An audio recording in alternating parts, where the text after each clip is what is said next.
안녕하세요.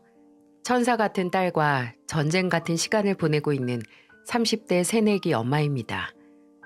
지금은 세상에서 가장 절실히 원하던 걸 얻었기에 이루 말할 수 없는 행복한 시간을 보내고 있지만 고진감래라고 그전까지 어처구니 없고 악몽 같은 일련의 사건을 겪었기에 지금의 행복이 더 달콤하게 느껴지는 건 아닌가 싶습니다. 저는 지금의 남편과 조금 특별한 과정을 거쳐서 연인이 됐었어요. 친구의 친구로 술자리를 통해 만난 남편은 처음에 제게 이성으로서의 호감으로 다가온 게 아니라 전문적인 도움이 필요했었던 거였어요. 아, 지연 씨 성형외과 상담 실장이세요? 와, 진짜 잘 됐다. 안 그래도 제가 요새 거울 볼 때마다 거울 속에 웬 촌놈 한 명이 거슬려서 이걸 전문가의 손길을 받아야 하나 말아야 하나 하고 있었거든요. 진심이세요? 딱히 어딜 고쳐야 할 것 같진 않은 것 같은데. 이목구비도 어디 한 곳에 흠이 있어도 그게 다 전체적인 조화를 이루고 있는 거거든요. 차라리 스타일링을 새로 해보는 게 어떨까요? 저는 그 당시 고향에서 서울로 취업을 해서 큰 성형외과의 상담실장으로 일하고 있었습니다. 솔직히 그때 남편의 외모가 아예 촌티가 안 나는 외모라고 빈말로도 못했지만 굳이 수술을 받아야 하나 싶었어요. 하지만 눈앞의 남편은 꽤 진지하고 절박해 보이더라고요. 그래서 진짜 생각이 있으면 들르라고 제 명함을 줬습니다. 그리고 한 일주일 후에 정말 남편이 연락을 하고 병원으로 나타났더라고요. 미리 원장님께 제 지인이라고 소개를 하고 본격적으로 수술을 위한 상담을 시작했습니다. 남편의 얼굴을 요리조리 뜯어보고 원하는 인상과 스타일에 대해 의논하고 지금 일하는 대기업 전자연구원이란 이미지까지 고려해가면서 견적을 내가기 시작했어요. 근데 등치가 큰 남편이 의외로 겁이 많았습니다. 좀 우유부단하기도 했고요.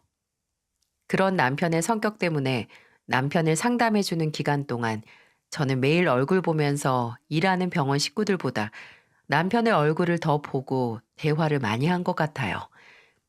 결과적으로 코 볼 축소 수술과 코끝 필러, 그리고 눈매 교정을 하기로 했지만 수술대에 오르기 전까지 남편은 계속 제게 수술 괜찮겠죠? 필러 잘못하면 시력에 문제 생긴다던데 괜찮겠죠? 수술하는 동안 눈 계속 뜨고 있어야 하는데 그게 가능하냐고 등등 걱정이 이만저만이 아니더라고요. 저는 인내심 있게 그런 불안한 마음을 차분하게 전문가의 목소리로 진정시켜줬죠. 수술은 성공적으로 끝났고 수술도 아예 분판을 갈아 엎는 게 아니고 원래 있던 이목구비를 정돈해서 이미지를 더 깔끔하고 세련되게 바꾼 수준이라서 이질감도 없었습니다. 남편은 수술이 끝나고 며칠 후에 고맙다고 병원에 꽃바구니와 케이크를 보내왔고 그 후로 또 석 달이 지난 어느 날 놀랍게도 제게 찾아와 얼굴 붓기 빠질 때까지 기다렸다고 하면서 데이트 신청을 했습니다. 그동안 저와 상담을 하면서 나눴던 대화에서 매력을 느꼈나 보더라고요. 저도 남편의 인간적인 모습이나 착하고 유머러스한 모습이 좋다고 생각하기도 했기에 저희는 몇 번의 만남을 가졌습니다. 그렇게 연인이 됐고 1년 6개월의 연애 끝에 결혼 이야기가 오고 가기 시작했죠. 남편은 워낙 말도 잘하고 사람이 예의도 바르고 센스가 좋아서 저희 부모님께서 첫 만남부터 예뻐하셨어요.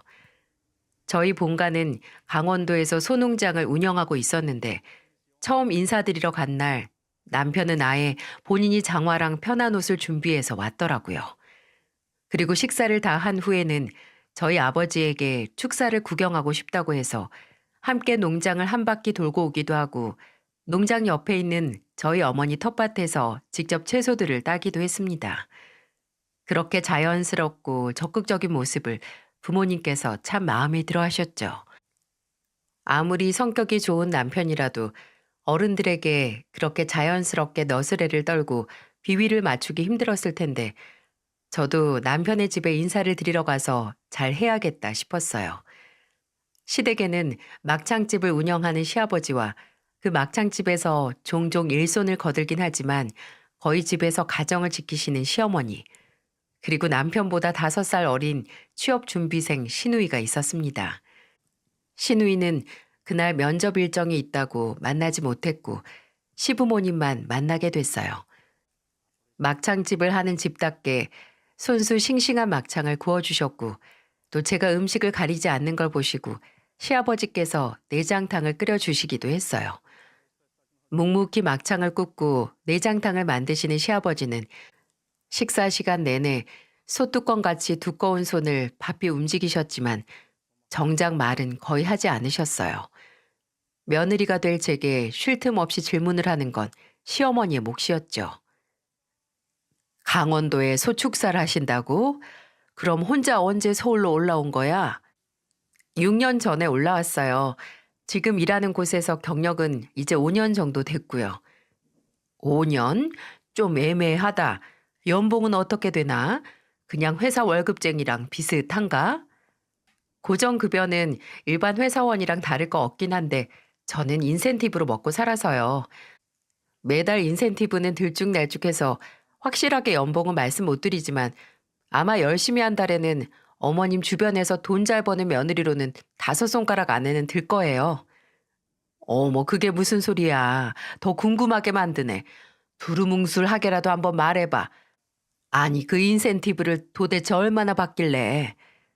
거참, 뭐 그리 꼬치꼬치 캐물어. 5손가락 안에 들면 그냥 드나보다 하는 거지. 밥 먹는데 굳이 돈 얘기할 거 뭐가 있어? 제가 웃으면서 장난스럽게 한 얘기에 시어머니가 눈을 빛내며 마치 총알 장전하듯 묻자 시아버지께서는 보글보글 끓는 내장탕을 뜨면서 그 질문을 막으셨습니다. 시어머니는 시아버지의 말에 입을 합 다무셨고 시아버지는 또다시 묵묵히 제 앞에 건더기가 잔뜩 든 내장탕을 놔주셨죠. 그 모습을 보며 말 한마디 쉽게 하지 않지만 이 집안의 대장은 시아버지가 맞구나 싶었습니다. 원래 전부터 남편에게서 시아버지가 남편과 시누이가 어려서부터 정말 무섭고 엄하신 분이라는 건 알고 있었어요. 시아버지가 무서워서 20대 초반에는 술 먹고 만취돼서 집에 들어가는 건 꿈도 못 꿨고 고등학교 때 남편이 딱 한 번 호기심에 친구에게서 받은 담배를 피우는 걸 들켰을 때는 두들겨 맞고 집에서 쫓겨날 뻔도 했대요. 딸인 시누이는 손찌검까지 받진 않았지만 한 번 술 먹고 모르는 사람 등에 엎여서 집에 왔을 때 시아버지 손에 머리가 빡빡 밀리기 직전까지 혼이 났다고 하네요. 이미 이런 시아버지의 무시무시한 전적을 알고 있는 저는 처음에는 시아버지를 어려워하고 무서워했지만 묵묵히 자칫 무례해질 수 있는 시어머니의 질문을 막아주시고 제 앞에 밥그릇이 비거나 국그릇이 비면 조용히 채워주시는 걸 보고 그저 잘못된 일 앞에서만 엄격하고 무서워지실 뿐 실상 속마음은 따뜻한 분이라는 걸 알 수 있었어요. 또 시아버지의 따뜻한 마음을 알 수 있었던 일은 따로 있었네요. 저와 남편이 결혼할 때 친정과 시댁에서 절반씩 도움을 받았거든요. 저도 남편도 허투루 산 사람들이 아니라서 지금까지 모아놨던 돈과 거기에 은행 대출 조금 끼면 결혼식 비용과 혼수, 또 서울에 살 아파트까지는 어찌저찌 해결을 할 수 있었죠. 저희 아버지께서 결혼 자금을 지원해 주시며 남편에게 오래오래 길고 행복하게 잘 살라고 주는 돈이니까 행여 이 도움이 아까울 짓을 하지 마라. 만약 아깝게 만들면 배로 돌려받을 거다. 라고 반은 농담과 반은 진담이 담긴 덕담을 해주셨어요. 또 시아버지께서도 저희가 신혼집을 계약하고 처음 집들이 겸 오셨을 때도 집을 한번 쭉 둘러보더니 제게 이런 말을 하셨어요. 부부가 돼서 생기는 책임감도 있지만 아이를 낳고 기르면서 생기는 책임감에 비할 바가 안 된다. 결혼했다고 해서 끝난 게 아니라 앞으로 서로 아끼고 건강한 아이도 낳고 기르면서 가정 만들면서 배우자로서 부모로서 또 사람으로서 성장하길 바란다. 그거면 돼. 그럼요, 아버님. 걱정 마세요. 아버님께서 걱정하실 일 없게 열심히 살게요. 속 깊고 진실한 시아버지의 덕담을 듣고 가슴에 새기며 저희는 신혼생활을 시작했어요. 하지만 시아버지께 걱정할 일 안 만들겠다고 호언장담을 한 게 무색하게 결혼하고 얼마 지나지 않아 가슴을 꾹 하고 누르는 불편한 상황이 오고 말았어요. 저와 남편은 결혼하자마자 바로 임신 계획을 세웠거든요. 둘 다 아이를 정말 좋아하고 결혼 전부터 아이를 빨리 갖자고 서로 말을 맞춘 터라 날짜도 철저하게 지키며 부디 빨리 기적이 찾아오길 기다렸는데 그런 기도와 노력이 매달 헛수고가 되는 걸 지켜보며 불안감은 커져만 갔어요. 하지만 저는 30대 초반, 남편은 30대 중반으로 늦은 나이도 아니었고 초조할 나이도 아니잖아요. 병원에서도 문제 없다고 하니 괜히 불안해서 걱정만 키우지 말고 천천히 저희 곁에 찾아올 소중한 인연을 기다렸죠. 근데 그렇게 마음을 먹고 얼마 지나지 않아 결혼하고 반년 정도 지났을 때 저를 불편하게 만드는 또 다른 사건이 터지고야 말았습니다. 그때도 시누이는 아직 취업을 못한 상태였어요. 면접은 줄기차게 보고 다니는데 좋은 소식이 들려오지 않아 시어머니도 남편도 걱정을 하고 있었죠. 그러다가 하루는 시어머니께서 제게 문자를 한 통 보내셨는데 그건 바로 시누이의 면접용 증명사진이었습니다. 이걸 나한테 왜 보내셨지? 잘못 보내셨나? 의아하고 있었는데 바로 시어머니께 전화가 오기 시작해서 받게 됐죠. 어머님, 아가씨 사진은 왜 보내셨어요? 아, 너도 알다시피 정연이 걔가 뭐 나온 대학이나 뭐나 꿀리는 애가 아니잖아. 근데 어째 계속 서류는 패스하는데 면접에서 떨어지는 게 그 얼굴 인상 때문이 아닌가 싶어. 내가 엄마라서 그런 게 아니고 못난 얼굴은 아닌데 지 애비 닮아서 그 눈초리가 좀 매섭고 코가 좀 매부리라서 인상이 너무 강해 보이나? 그거 다듬으면 괜찮을 것 같은데 전문가가 보기엔 어떠니? 아, 뭐 요새 취직 때문에 찾아오는 고객들이 많긴 한데요. 그렇다고 수술까지는 안 해도 될 것 같은데 그냥 뭐 피부 관리나 시술이면 너 모르는 소리 하지 마라. 그냥 야금야금해서 본전 못 뽑을 바엔 확실히 하는 게 낫지. 비용 걱정 말고 네가 일하는 병원에 정연이 보낼 테니까 잘 봐줘봐. 너도 시누이가 몇 년째 백수로 빌빌거리면서 사는 거 보면 답답하잖아. 부탁 좀 할 테니까 신경 좀 써봐라. 어? 취직을 못했던 게 아무래도 인상 때문인 것 같다는 시어머니. 굳이 제가 추천까지 할 정도는 아니지만 뭐 시어머니나 시누이나 할 의향만 있다면 저도 가족으로서 또 전문가로서 최대한 도움을 주려고 마음을 먹었습니다. 그래서 원장님께도 말씀을 드려서 저와 원장님과 시누이의 사진을 보고 회의 후에 시누이를 불러서 동시에 상담을 진행하기로 했어요. 아가씨, 다른 것보다 눈꼬리가 올라간 게 고민이라고 했잖아요. 그럼 눈꼬리 위주로 눈매 교정을 하고 코는 콧대만 약간. 아니요, 아니요. 눈매 교정만 아니라 저 트임까지 하고 싶고 또 쌍꺼풀 라인도 지금 속 쌍꺼풀인 거 아웃라인으로 짙게 빼고 싶어요. 그리고 콧대도 하고 코끝도 더 집어서 세우고 싶고 여기 역광대도 깎고 싶고 턱도 좀 갸름하게 하고 싶거든요. 아, 얼굴형. 그러니까 뼈까지요? 아가씨, 그렇게까지 안 해도 될 것 같아요. 지금 얼굴형 충분히 귀티나고 예쁘고 또 뼈를 깎는 수술이만큼 위험하기도 하고요. 아, 그래도 전 하고 싶다니까요. 지금보다 얼굴이 좀 작아졌으면 좋겠다고요. 비용이든 뭐든 위험 요소든 제가 다 안고 갈 테니까 제가 말씀드린 대로 견적 먼저 뽑아주세요. 이미 신우에게 성형은 취업을 목적으로 한 이미지 변신이 아니라 말 나온 김에 아예 얼굴 본판을 갈아 끼우는 기회였습니다. 옆에 계시던 원장님도 적잖이 놀라시더라고요. 일단 본인이 아주 단호하게 원하니 견적을 뽑긴 뽑았는데 원하는 게 큰 수술이만큼 예상 비용이 1,000단위 이상으로 어마어마하게 나왔죠. 신우이는 뽑힌 견적에 만족하긴 했지만 일단 이 비용을 내는 게 신우이가 아니고 시어머니이기 때문에 저는 따로 전화를 드려서 비용에 대해 설명을 했습니다.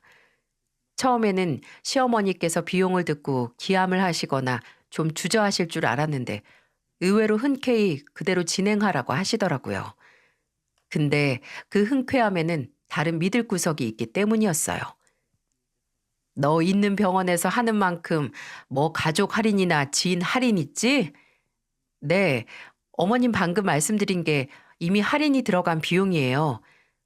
그럼 그대로 진행하고 일단 네가 먼저 계산을 해. 네? 아, 이걸 전부 다요? 그럼 뭐 나눠서 계산할래? 내가 지금 당장 돈이 없고 한 넉 달 뒤에 만기되는 적금이 있는데 그것 하면 바로 싸 보내줄게. 설마 하니 내가 며느리 돈을 떼먹겠니? 너 지금 그거 걱정하고 있는 거야? 아니요, 그건 아닌데. 네, 일단 그럼 제가 먼저 결제를 할 테니까 그때 보내주세요. 순간 당황하긴 했지만 바로 안 된다고 말하기가 힘들더라고요. 참, 저도 예전에는 먼저 결혼한 친구들이 시댁에서 부당한 요구나 부탁을 할 때 왜 단호하게 거절을 못하는지 답답해 했거든요. 근데 제가 그 입장이 되어보니까 진짜 쉬운 게 아니더라고요. 일단 말문이 막히기도 하고 이걸 내가 거절을 해야 하나 말아야 하나 재빠른 판단이 안 됐어요.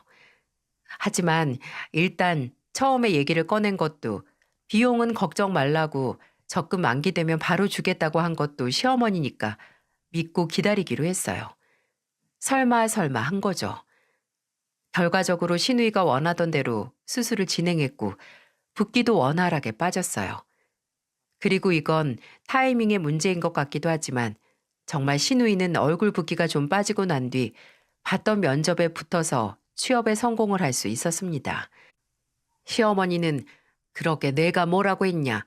요즘에는 얼굴도 다 스펙이라고 하셨지만 솔직히 정말 얼굴 때문이라고 하기에도 좀 뭐하잖아요.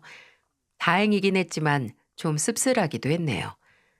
근데 속을 쓰리게 만드는 문제는 그뿐만이 아니었어요. 시어머니께서 약속하신 넉 달이라는 기간이 지났을 때도 적금이 만기됐다는 소식이 들려오지 않는다는 겁니다. 아니나 다를까 돈 문제로 전화한 것도 아닌데 시어머니께서 제 전화도 피하시는 것 같기도 했고요. 신우이가 취업에 성공을 했을 때도 그저 취업했다고 자랑만 하셨지 돈 얘기는 쏙 빼고 본인 할 말만 하시더라고요. 심지어 그 기간 동안 명절이 한 번 끼어 있었거든요. 근데 그걸 오지 말라고 하시더군요. 일하느라 힘들지 않냐고 이번에는 그냥 집에서 쉬라고 하시면서요. 그냥 겉으로만 보면 며느리나 아들 생각해서 배려해 주시는 것 같지만 돈을 주겠다고 하신 지 이제 반년이 넘고 나니 그게 다 의도된 배려라는 걸 알 수 있었어요. 이대로라면 정말 1년이 지나고 아예 없었던 일처럼 될 수도 있겠다 싶어서 남편에게 넌지시 이야기를 꺼냈어요. 여보, 아가씨 우리 병원에서 수술 받은 거 있잖아. 그 비용 어머님께서 아직도 안 주시는데 설마 잊고 계신 건 아니겠지? 뭐? 아니 그걸 아직도 안 주셨어? 뭐 적금 만기되면 주시겠다고 했다며. 난 당신이 아무 말 없길래 주신 줄 알았는데 그럼 벌써 얼마나 지난 거야? 아, 나한테 좀 빨리 말하지. 그냥 언제든 주시겠지 하고 기다리기도 했고 당신이 괜히 신경 쓸까 봐. 근데 우리도 이래저래 대출이자 나가는 거랑 적금이랑 보험비도 그렇고 나갈 돈이 많은데 목돈이 없는 게 좀 불안해서. 아휴, 미안해. 내가 기억하고 있었다가 먼저 챙겼어야 했는데. 이래서 우리 엄마하고는 동거를 하면 안 된다니까. 기다려봐. 말 나온 김에 바로 얘기하자. 그리고 남편은 제 앞에서 시어머니에게 전화를 걸었습니다. 스피커폰으로 들려서 말이죠. 통화음이 몇 번 가더니 이내 제 전화는 잘 안 받던 시어머니가 반가운 목소리로 전화를 받으시더라고요. 엄마, 6개월 전에 정연이 수술 때문에 지연이가 먼저 비용 결제한 거 아직 안 주셨다면서요? 말하셨던 적금 만기된 지 꽤 되지 않았어요? 왜 아직도 안 보내주셨어요? 어? 아, 그거. 아유, 얼마나 지났다고 지연이 그게 곳에 너한테 한마디 하든 내가 그걸 까먹을 것 같아. 까먹을 것 같다가 아니라 이미 약속한 날짜가 지났잖아요. 뭐 늦어지면 늦어진다 말도 이유도 설명이 없으니까 저희는 신경 쓸 수밖에 없죠. 신경이 쓰이긴 왜 쓰여? 그게 다 니네가 날 의심하니까 괜히 그런 생각이 드는 거지. 그리고 말 나왔으니까 말인데 너네 정연이 취업하고 뭐 취업 축하 선물은 했니? 동생이 늦게 취업했으면 뭐 하나 챙겨줄 생각을 해야지. 나라면 그냥 그거 수술 비용 잘했다고 축하한다고 대신 냈을 거다. 아유, 오빠고 새언니고 아주 동생 시누이 위하는 마음 하나 없지. 엄마, 그렇게 말씀하시면 안 되죠. 그럼 뭐 정연이 걔는 우리 결혼할 때 축의금이라도 몇 푼 냈어요? 그리고 먼저 비용 걱정 말라고 다 준다고 했던 게 엄마예요. 왜 이제 와서 딴소리 하시는 건데요? 그래서 지금 그 돈 못 주신다 이거예요? 아유, 아니 그건 아니고 그냥 말이 그렇다는 거지. 엄만 진짜 변하질 않으시네요. 됐어요. 이렇게 말만 아프게 해봤자 어차피 엄마한테 그 돈 받긴 틀렸네요. 몇 년 전하고 똑같이. 그냥 아버지한테 말할게요. 야, 정철아, 정철아. 남편은 단호하게 전화를 끊고 바로 시아버지께 전화를 해서 이 사실을 알렸습니다. 시아버지께서는 한숨을 푹 쉬시고 잠시만 기다리라고 하셨고 놀랍게도 전화를 끊고 30분도 채 지나지 않아서 바로 계좌로 돈을 보내주셨어요. 그 돈을 확인한 후에 남편에게 아까 시어머니하고 전화할 때 했던 변하질 않는다, 몇 년 전하고 똑같다는 얘기는 대체 뭐냐고 물으니까 알고 보니 저와 연애를 하기도 전에 남편과 시어머니 사이에는 자잘한 금전적인 문제가 있었다고 합니다. 뭐 몇십, 몇백씩 시어머니가 빌려달라고 하면 남편은 그냥 자식으로서 안 받을 생각을 하고 드렸다고 해요. 근데 그런 자식으로서의 호의가 시어머니에겐 오히려 남편을 언제나 돈을 뽑을 수 있는 ATM 기계로 보이게 했나 봅니다. 시어머니는 기어이 3천만 원이라는 거액을 남편에게 빌렸고 그런 큰 돈이 왜 필요하냐고 물었을 때 마땅한 이유도 알려주시지 않았다고 해요. 미심쩍기도 하고 액수가 크긴 했지만 모른 척 할 수 없었던 남편은 금액이 큰 만큼 시어머니에게 이 돈은 꼭 시간이 걸려도 갚아주시라고 당부를 드리고 돈을 빌려드렸고 시어머니도 알겠다고 하셨나 봐요. 근데 이미 남편에게 돈을 빌려가고 안 갚는 습관이 밴 시어머니가 그 돈을 갚을 리가 없었죠. 끝내 남편은 시어머니에 대한 신뢰를 잃었고 그 후로는 금전적인 문제에 대해서 쌓인 게 이제 폭발한 거예요. 처음에는 남편이 시어머니께 전화해 너무 무섭게 다그치는 게 아닌가 했는데 그런 과거가 있다니 이해가 가더라고요. 그리고 제게도 이제 돈 문제로 시어머니나 시누이와 엮일 일을 만들지 말고 끊어낼 자신 없으면 본인에게 말하라고 하더라고요. 아무튼 저는 무사히 그 돈을 받을 수 있었지만 그날 시댁에는 피바람이 불었다고 해요. 수술 비용 문제 때문에 시어머니와 시누이에게 불효령이 떨어졌고 정말 둘 다 집에서 쫓겨나기 직전까지 갔다고 해요. 며느리 보기 부끄럽지도 않냐고 나중에 사돈 내외 앞에서 얼굴들 낯이 없다고 엄청나게 화를 내셨다고요. 그 후로 몇 주간은 시아버지에게 기가 꺾일 대로 꺾인 시어머니와 시누이는 쥐 죽은 듯이 잠잠했습니다. 근데 안타깝게도 그게 찰나였네요. 그날 시아버지에게 찢어진 북마냥 두들겨진 시어머니와 시누이는 그걸 다 제 탓이라고 생각했는지 그 전보다 제게 냉랭해지고 괜한 걸로 트집을 잡아 괴롭히기 시작하더라고요. 그리고 그 트집은 단연코 제가 결혼 생활을 하며 소가리를 한 단 한 가지, 바로 제 임신 문제로 그렇게 사람을 갈구고 힘들게 했습니다. 노력을 하는 만큼 좋은 소식이 들려오지 않아서 저도 남편도 힘들어했는데 남의 아픈 점을 시어머니나 시누이는 마치 가지고 놀기 좋은 약점 마냥 손 안에 넣고 흔들었습니다. 그 당시 저와 남편이 유기견을 입양해서 키우고 있었거든요. 근데 임신이 안 되는 이유가 그 개 때문은 아니냐고 당장 내다 버리라는 소리까지 하셨습니다. 한 번은 집에 찾아오셨을 때 시어머니가 뭐 공기도 안 좋다고 현관문을 열어두신 거예요. 문제는 키우는 개가 문 밖으로 나가지 않게 설치한 안전 펜스까지 활짝 열어두신 겁니다. 다행히 제가 제때 봐서 소담이가 밖으로 나가진 않았지만 아무리 봐도 눈에 가시 같은 개가 우연히 밖으로 나가길 바라던 시어머니의 의도된 계획이었다는 생각이 들더라고요. 하지만 이것보다 제가 너무 화가 나고 오물을 뒤집어 쓴 것 마냥 기분이 나빴던 건 따로 있었는데요. 바로 결혼하고 단 한 번을 제게 따로 연락을 안 하다가 갑자기 휴대폰이 터질 정도로 매일 문자를 보내기 시작한 시누이 이상 행동이었습니다. 근데 그 문자 내용이 뭔지 아시나요? 시누이는 매번 다른 아기 사진을 보내며 이런 내용의 문자를 보냈습니다. 언니, 이거 봐요. 제 친구 이번에 허니문 베이비로 아들 낳았는데 너무 귀엽죠? 이 소세지 같은 팔다리 좀 봐요. 아우, 확 깨물어 주고 싶어. 제 친구 이번에 둘째 임신했대요. 얘는 피임도 했다는데 왜 이리 임신이 잘 되는 걸까요? 아유, 진짜 간절한 사람한테 찾아오면 좋았을 텐데 세상이 참 진짜 불공평한가 봐요. 아니, 제정신인가요? 이 문자가 시작됐던 시기가 제가 한창 클리닉에 다니면서 체외 수정을 알아보던 시기였어요. 결혼을 하고 몇 년이 지나도 임신 소식이 들리지 않자 언젠가 되겠지 낙관적으로 생각하다가 점점 초조하고 불안해서 잡을 수 있는 지푸라기란 지푸라기는 되는 대로 잡고 싶었어요.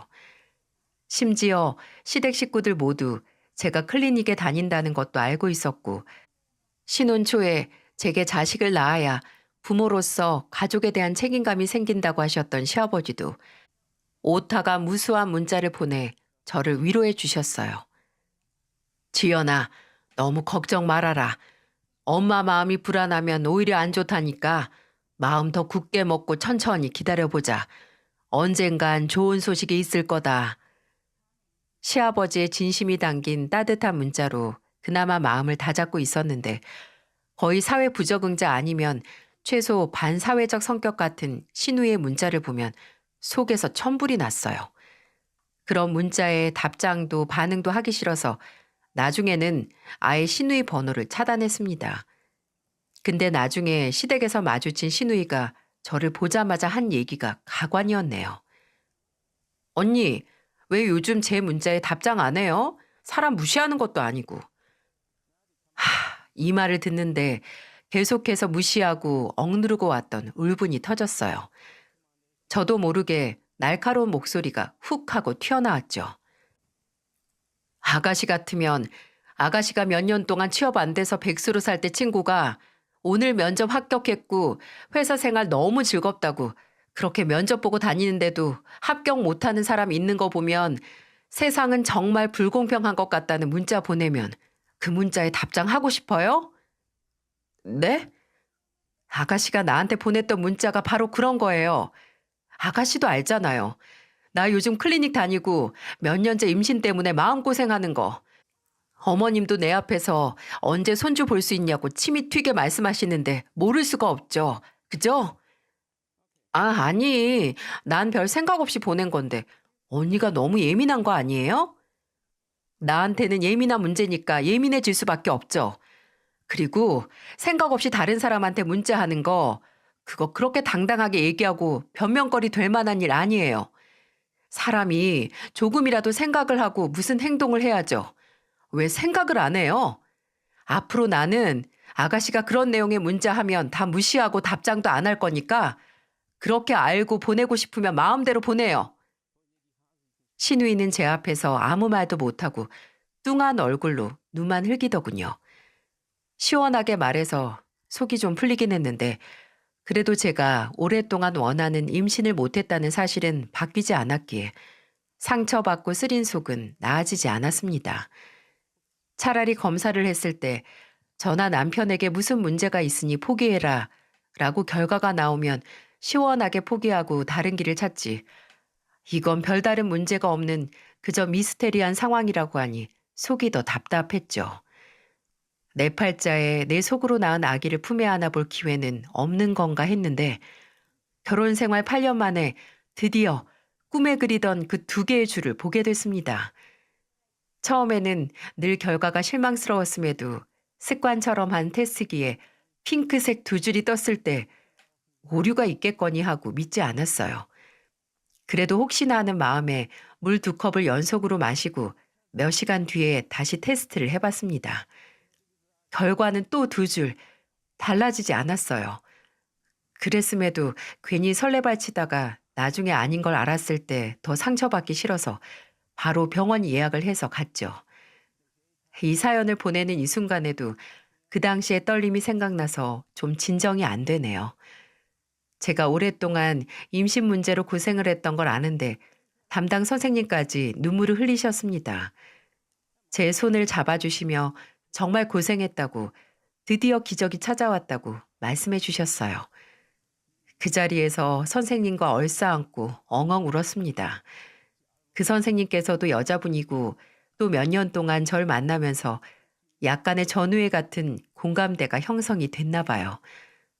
병원을 나오자마자 기다리지 못하고 남편에게 전화를 해 이 소식을 알렸고 남편도 제 전화를 받고 울었어요. 그 기쁜 날이 눈물로 푹 적셔졌네요. 저는 임신을 했다는 걸 알고 나서 거의 제 몸이 유리병, 아니 깨지기 쉬운 달걀로 만들어졌다고 생각하며 살았어요. 제가 다니던 병원에는 출산 휴가가 길지 않아서 일도 그만두고 정말 집에서 어떻게 해서든 온 기회를 놓치지 않기 위해 최대한 조심해서 살았어요. 밖에는 나가지도 않고 하루에 2번 잠깐 소다미와 산책만 나가는 수준이었죠. 그것도 평소에 소다미를 산책시키는 코스가 너무 울퉁불퉁하고 언덕이 많아서서 안전한 평지로 바꿨어요. 남편도 저만큼 오래 기다려온 기회인 만큼 그런 저를 이해해주고 오히려 저보다 더 안전에 집착을 했습니다.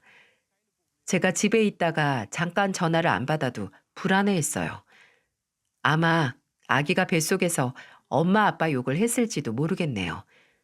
우리 엄마 아빠는 겁쟁이라고 말이에요. 임신하고는 시댁에도 가지 않아서 시어머니가 전화로 너만 임신하냐? 왜 유난을 떨어 유난을? 이라고 잔뜩 눈치를 주셨지만 이미 그렇게 원하던 임신을 하고 두려울 게 없었던 저는 어머님이 그렇게 원하는 손주 드디어 가졌는데 설마 제가 시댁에 가다가 불운의 사고를 당하면 그거 어떻게 감당하려고 그러세요? 이게 다 어머님을 위해서니까 조금만 참아주세요. 라고 태연하게 말했어요. 그때 저는 이 아이를 건강하게 출산하는 것밖에 안중이 없었거든요. 뱃속의 아기는 무럭무럭 자라났고 드디어 출산 예정일을 앞두게 됐어요.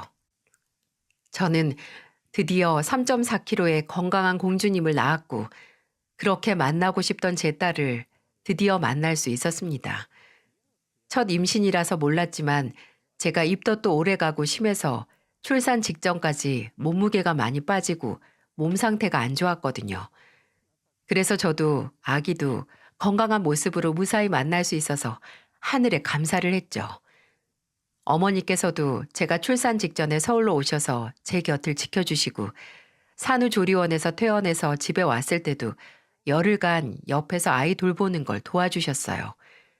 남편이 배우자 출산 휴가를 내려고 했지만 그때 회사 일정이 꼬여서 휴가를 제때 내지 못하자 어머니께서 배려를 해주신 거죠. 참 의외였던 게 그렇게 제게 빨리 손주를 보여달라고 하시던 시어머니는 정작 제가 아이를 낳고 나서 병원에 1번, 그리고 퇴원했을 때 1번, 이렇게 딱 2번 찾아와서 제 딸을 만나셨어요. 아니, 이렇게 막상 만나도 떨떠름하게 구실 거면 차라리 그 전에 임신 문제로 사람을 닥달하지나 마시던가요. 손주 본다고 매일 찾아오시는 것도 불편했겠지만 반응이 미적지근해도 기분이 썩 좋지는 않더라고요. 그 김에 저는 집에서 편하게 친정어머니의 도움을 받으며 전쟁 같긴 하지만 그렇게 원하던 육아에 집중을 할 수 있었어요. 아무리 그래도 어머니께서 아버지가 계신 본가를 계속 비워두실 수 없었기에 열흘을 채우고 돌아가시기로 했어요. 어머니는 전날 제가 잘 먹는 전복 내장이 들어간 죽이랑 미역국을 한솥 끓여주셨습니다. 죽은 소분해서 냉동실에 넣어주셨고 미역국은 끓이면 끓일수록 맛있다고 상하지 않게 하루에 2~3번씩 끓이라고 당부해 주셨어요. 어머니께서 집으로 돌아가시는 날 그냥 가실 수는 없으셨는지 짐을 챙기기 전에 냉동해 놨던 죽을 데펴주시고 미역국을 다시 끓여서 식탁에 차려주셨어요. 아이가 잘 때 얼른 먹어두라고 하셨죠. 저는 어머니께서 차려주신 죽을 먹고 있었고 어머니는 씻고 갈 준비를 하신다고 방에 들어가셨는데 그때 띵동 하고 초인종 울리는 소리가 들렸어요. 누구세요? 어머님! 저희 집에 찾아온 건 다름 아닌 시어머니였어요. 안 오시던 분이 연락도 없이 오셔서 좀 놀랐는데 제가 더 놀랐던 건 흠칫할 만큼 굳어있는 시어머니의 표정이었어요. 제가 인사를 해도 대답도 안 하시고 저를 위아래로 훑고 다짜고짜 집 안으로 들어가셨어요. 원래 제게 다정한 분은 아니었지만 평소보다 더 싸늘한 분위기에 의아했죠. 시어머니는 거실을 둘러보고 주방으로 들어가더니 제가 먹던 죽과 미역국이 그대로 있는 식탁을 빤히 바라보시더군요.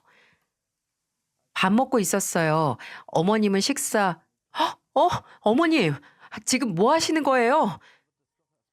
제가 왜 경악을 했냐고요? 식탁 위를 빤히 보던 시어머니가 그대로 죽과 미역국이 든 그릇을 들어 거실에 있던 개 밥그릇 안으로 쏟아버렸기 때문이었어요. 이게 지금 무슨 상황인가요? 저도 놀래고 그 광경을 같이 보고 있던 저희 집 개도 놀란 것 같았습니다. 저는 그릇을 들고 있던 시어머니의 손목을 낚아챘고 내용물을 개 밥그릇에 쏟고 그걸 저지하는 과정에서 결국 그릇은 바닥에 떨어져서 쨍그랑하는 소리와 함께 깨져버렸습니다. 대체 이게 뭐 하는 짓이냐고요? 저희 어머니께서 해준 음식인데 왜? 너같이 더러운 게 이거 먹을 자격이 되는 줄 알아? 너는 저 개만도 못해. 어디 니까짓 게 주제도 모르고 우리 아들을? 불만이 있으면 똑바로 설명을 하세요. 그 알아먹지도 못할 소리 하지 마시고요. 오냐, 네가 언제까지 당당하나 보자. 너 출산 전에 그거 언제냐? 병원 들어가기 일주일 전엔가 강남에 있는 백화점 갔지? 네? 백화점이요? 저 백화점에 마지막으로 간 게 지난 7월인가 제 동생이 애기 침대 사준다고 같이 보러 가자고 했을 때가 마지막이었어요. 거짓말 하지 말어.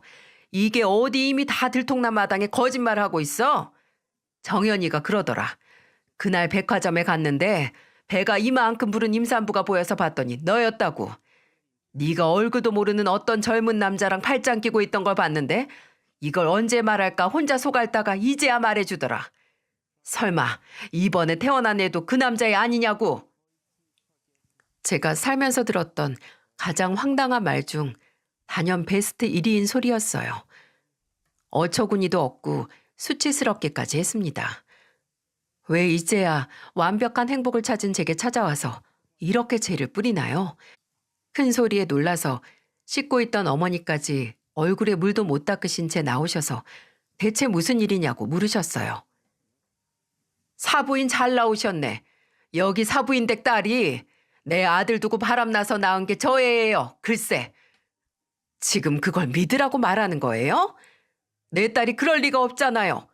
제대로 된 증거랑 근거가 있어서 그딴 소리 하냐고요. 증거가 없긴 왜 없어?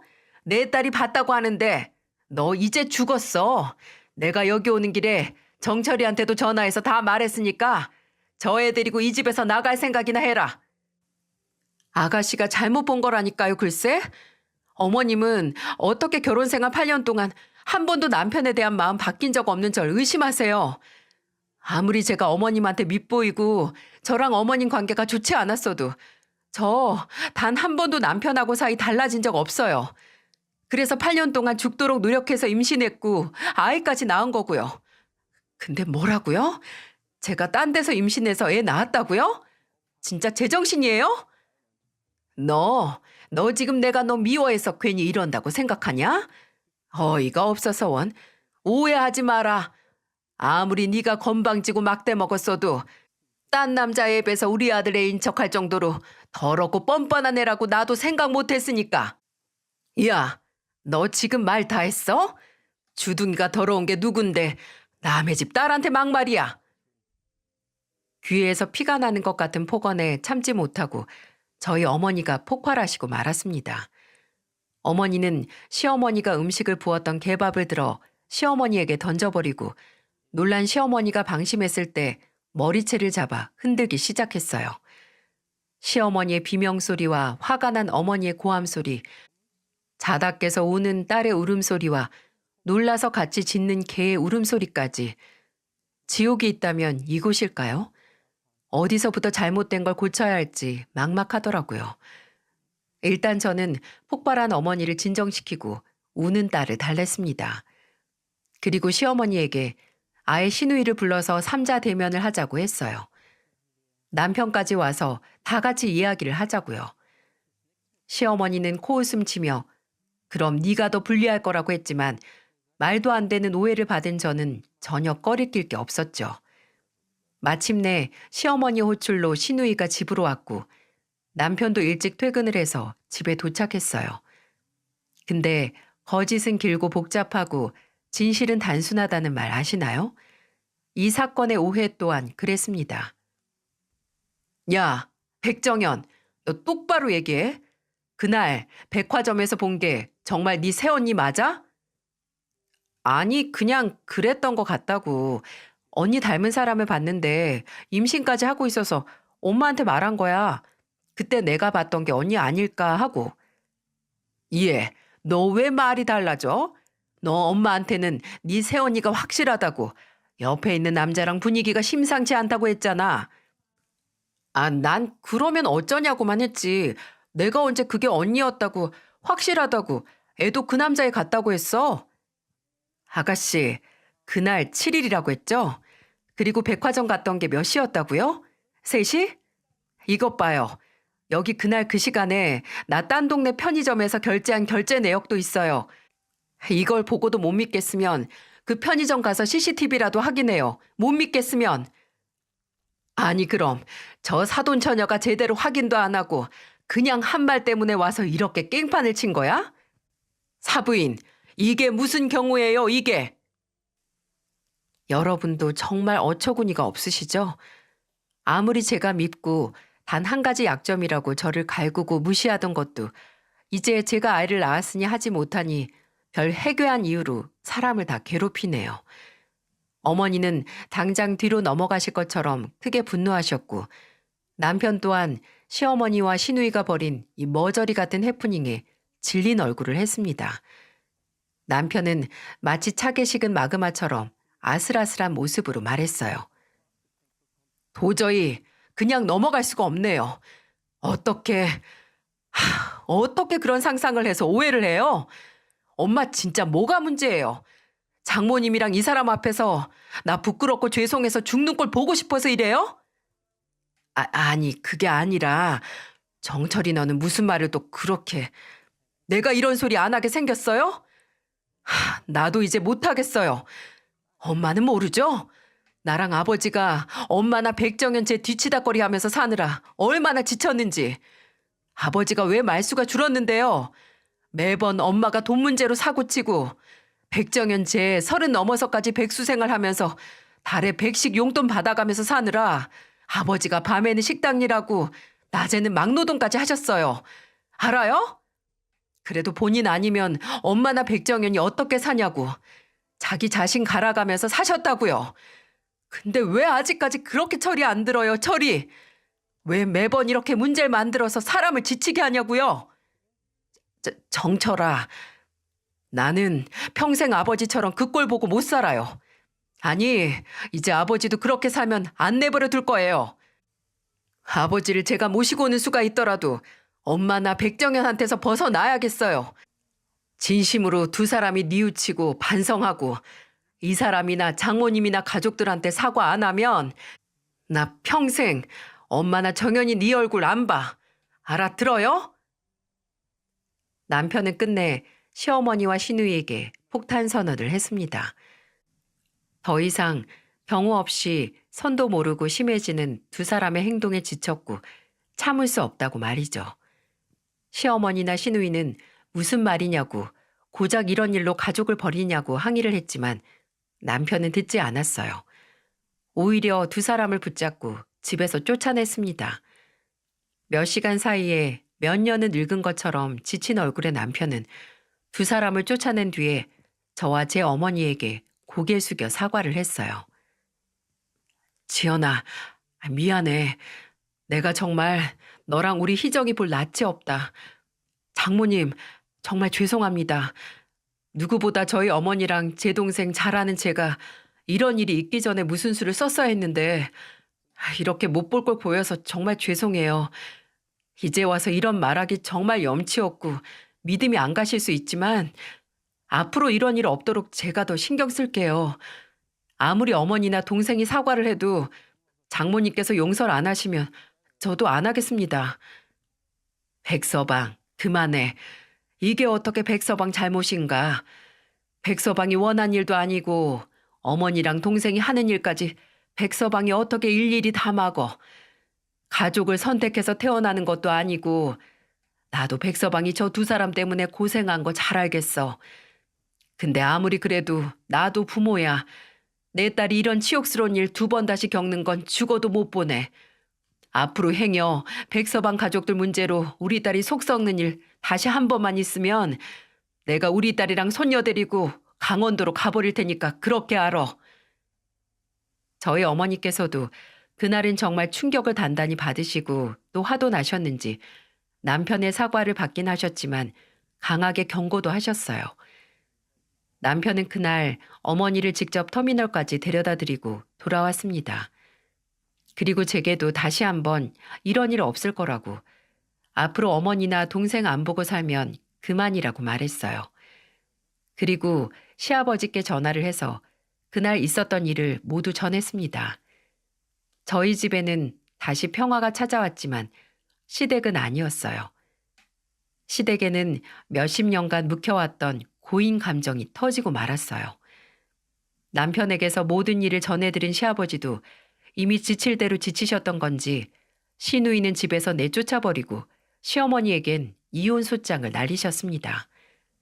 지금까지는 그래도 가족이라고 정으로 매번 시어머니나 시누이가 터뜨리는 사건 사고를 참고 품었지만 남의 집 딸에게까지 막대한 피해를 입히는 걸 두고 볼 수 없다고 더 이상 같은 지붕 아래 살기 싫으니 갈라서자고 말이죠. 시어머니는 받아들이지 못했지만 단호한 시아버지에게는 아무 말도 들리지 않았어요. 시누이는 급한 대로 친한 친구 집에서 신세를 지다가 월세로 원룸을 얻어서 생활했고 시어머니는 집을 나와 본인의 여동생, 그러니까 남편의 이모님 댁으로 가서 생활했습니다. 근데 그것도 찰나였는데 그 집 식구들이 그렇게 눈치를 줬나 봐요. 시어머니께서 남편에게 먼저 연락을 하셨더라고요. 이 집에서도 오래 못 있을 것 같다고, 괜찮으면 저희 집에서 지낼 수 있냐고요. 남편의 대답은 당연히 노였죠. 마지막 지푸라기였던 남편에게도 거절을 당한 시어머니는 정말 울며 불며 시아버지에게 매달렸습니다. 한 번은 식당에 찾아와서 난리를 피워서 남편이 시아버지 호출을 듣고 갔던 적도 있었어요. 근데 부부란 대체 뭘까요? 저는 아직까지 이해가 안 가는데 시아버지께서는 그런 시어머니께 다시 한번 마지막 기회를 주셨어요. 물론 남편은 시아버지를 뜯어 말렸지만 그래도 같이 산 40여 년의 시간도 있고 나 아니면 어떻게 될지 모르는 사람을 모른 척 할 수 없다고 하셨죠. 그래도 그냥 받아주신 건 아니었어요. 일단 앞으로 살면서 지켜야 할 5가지의 조항을 정했고 또 저와 저희 어머니에게 제대로 사과를 하라고 하셨습니다. 5가지의 조항은 첫 번째, 돈 문제 일으키지 말 것. 집 밖에서 돈을 꾸고 다니거나 아들 내외에게도 손 벌리지 말아야 함. 둘째, 아들 내외가 먼저 연락하거나 찾아오기 전까지 먼저 가지 말 것. 셋째, 뜬 소문으로 문제 일으키지 말 것. 넷째, 일주일에 4번은 식당에 나가서 일을 도울 것. 5번째, 만약 아들 내외가 용서를 할지라도 그전 같은 문제를 일으킬 시엔 깔끔하게 이혼하고 가족을 떠난다. 이걸 과연 시어머니께서 지키실 수 있을까 싶긴 했지만 시어머니는 바로 지장까지 찍고 시아버지에게 약속을 하셨다고 하더라고요. 또 시어머니는 약속대로 저희 집에 찾아와 현관문 앞에서 제게 고개도 들지 못한 채 사과를 하셨고, 저희 어머니께도 아예 강원도로 직접 가셔서 사과를 하기도 했어요. 이런 말로 지금까지 내가 했던 잘못이 용서는 안 될 테지만, 그래도 지연이 네가 내가 너한테 얼마나 미안해하고 그 일을 후회하는지 알아줬으면 한다. 너 이 집에 오기 전까지도 내가 참 네 시아버지나 정철이 속 많이 섞였지. 근데 집 나가서 남의 집에서 눈칫밥 먹으면서 살아보니까 정말 내 가족 품만한 곳이었고, 내 실수도 잘못도 다 품어주는 가족이 얼마나 중요한지 알았어. 나 이제 너나 다른 가족 없으면 못 산다, 지연아. 네가 언제 나를 완전히 용서해 줄지 모르겠지만 그때까지 내가 몇 번이 됐든 사죄할 테니까 부디 조금이라도 마음 풀기 바랄게. 미안하다, 정말. 같은 사람이 맞나 싶을 정도로 주눅이 들어서 제게 사과를 하시는데, 마음이 풀리진 않았지만 정말 호되게 혼나긴 하셨구나 싶긴 했네요. 이렇게 사연을 보내고 있는 지금도 시어머니는 시댁에서 쥐 죽은 듯이 조용히 지내시긴 하지만, 솔직히 아직 반년도 지나지 않아서 사람이 완전히 바뀌었다고 장담은 못하겠어요. 아마 시간이 약이겠죠. 사람의 본성은 재채기처럼 숨겨지는 게 아니라서 진짜 반성하지 않고 그저 지금 순간만 모면하기 위한 단발적인 연기라면 언젠가 발각이 되지 않을까 싶습니다. 저야 지금도 앞으로도 시어머니를 안 보고 살 수 있지만 다시 같이 살아보길 선택한 시아버지가 걱정이긴 하네요. 지금도 저도 남편도 시댁에는 안 가고 시아버지께서 저희 집에 직접 오셔서 손녀딸이랑 시간을 보내고 가시곤 하는데, 그때마다 저나 남편이나 어머님이 속 썩이지 않냐, 같이 지낼만 하시냐 물으면 그냥 담담한 얼굴로 아직 조용하다라고 대답하시긴 해요. 앞으로 어떻게 될지는 가족들 모두 지켜봐야겠죠. 살면서 아무런 이유 없이 남들에게 미움받는 것 같은 기분 있잖아요. 저는 그걸 시어머니에게서 느꼈거든요. 제가 생각하기엔 제가 딱히 크게 미움받을 짓을 하지 않았는데 대체 왜 저렇게까지 하다가 스스로를 파멸에 이르게 했을까 싶었어요. 근데 잘 생각해보면 어쩌면 시어머니는 계속 반복되는 사건을 일으키면서 가족들에게 애정을 확인받은 건 아닌가 싶어요. 이런 사고를 일으켜도 가족들이 나를 안 버리고 미워하지 않는다는 걸 확인하시며 가족의 사랑을 확인하는 거죠. 근데 제가 가족이 된 후로는 남편도 시아버지도 이전처럼 그냥 넘어가는 법 없이 제 편을 드니 미움의 화살은 저에게로 온 건 아닌가 하는 생각을 한번 해봤어요. 근데 그러다가 가족을 잃을 뻔했으니 이제라도 이게 잘못된 방법이라는 걸 아셨겠죠? 이야기를 들어주신 분들께 감사하다는 말씀을 드리며 부디 이 평화가 계속되길 함께 기도해 주시길 바랍니다. 그게 과연 가능할진 모르겠지만은요. 모두 감사합니다. 건강하시고 행복하세요.